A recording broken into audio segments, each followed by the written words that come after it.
यहाँ पर हम लगातार यही बात कर रहे थे कि जो टेंशन बनी हुई है, जो भारत को एक अहम जगह हासिल हुई है, जो स्ट्रेटेजिक पोजीशंस भारतीय फौज ने हासिल कर लिए, उसके बाद चीन बौखलाया हुआ था। ऐसा लग रहा था, ऐसी आशंका जाहिर की जा रही थी कि चीन की तरफ से कुछ हो सकता है और वही करने की कोशिश की गई, लेकिन जवाब मिला है।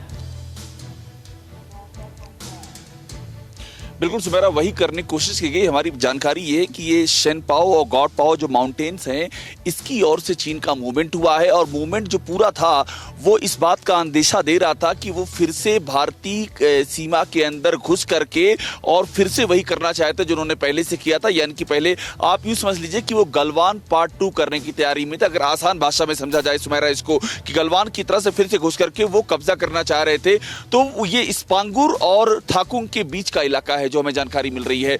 जैसे ही इस बात का, चूंकि सर्विलांस सिस्टम हमारा ऑलरेडी वहां पर है, हम ऑलरेडी रिकॉनेसेंस सिस्टम से, सर्विलांस सिस्टम से, इंटेलिजेंस सिस्टम से एक एक चीज पर निगाह रखे हुए हैं। जैसे इस बात की जानकारी हुई कि चीनी जो पूरा मूवमेंट है वो आगे की ओर आ रहा है, उसके बाद वार्निंग शॉट भारत की ओर से, भारतीय सैनिकों की ओर से वार्निंग शॉट दागे गए और उसके पहले उन्होंने ही फायरिंग की। ये भी एक अहम बात है कि पहली फायरिंग जो है वो हमें जानकारी मिल रही है चीन की ओर से हुई है, उसके बाद वार्निंग शॉट भारत की ओर से जारी किए गए। और आप समझ लीजिए कि पूरा रूल ऑफ इंगेजमेंट चेंज हो गया है, चूंकि वहां पर ये बड़ी अहम बात है कि वहां पर पावर दिया गया है कि एक्सट्रीम स्थितियों में आप फायर आर्म का इस्तेमाल कर सकते हैं। तो ये वही एक्सट्रीम स्थितियां थी जब चीन का पूरा मूवमेंट वो भारतीय पोस्ट की ओर बढ़ रहा था। भारतीय सीमा में उनके पूरा इरादा था कि वही उसी तरह से टेंट और बंकर डाल करके टिक जाना, और इसीलिए ये उनको वार्निंग शॉट दिए गए और उसके बाद वो पीछे हटे हैं। सुमेरा।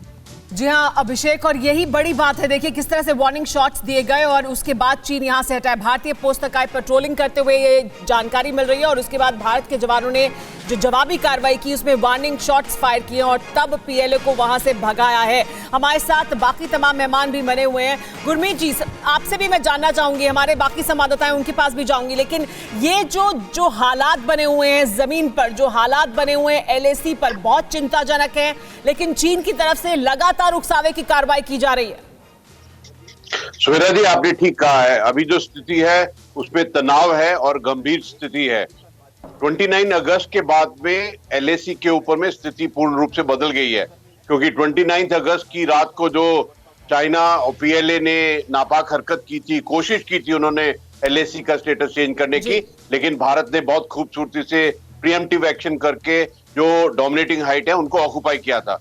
ये जो ग्लोबल टाइम्स का ट्वीट आपने जिक्र किया था, देखिए ऐसा है कि अभी इस स्थिति के अंदर में वो पुरानी वाली कहानी नहीं रही है कि फ्लैग दिखाएंगे, बात करेंगे और फेस ऑफ होगा। वो स्थिति बदल गई है, अभी टैक्टिकल और ऑपरेशनल है। यानी कि अगर चाइना वाला, पीएलए वाले कोशिश करेंगे ट्रांसग्रेशन करने की, आगे आने की, तो उनको वार्निंग शॉट दिया जाएगा अवश्य से ही। इस स्थिति में मतलब तनावपूर्ण स्थिति है और चीन ने ये पूरे हालात बदले हैं। चीन ने इन हालातों को बदला है क्योंकि चीन किसी संधि को, किसी समझौते को, किसी बातचीत को नहीं मानता, वो किसी रूल को नहीं मानता। इन हालात को चीन ने बदला है। परवाह देश की, सोमवार से शुक्रवार रात 10 बजे TV9 भारतवर्ष पर।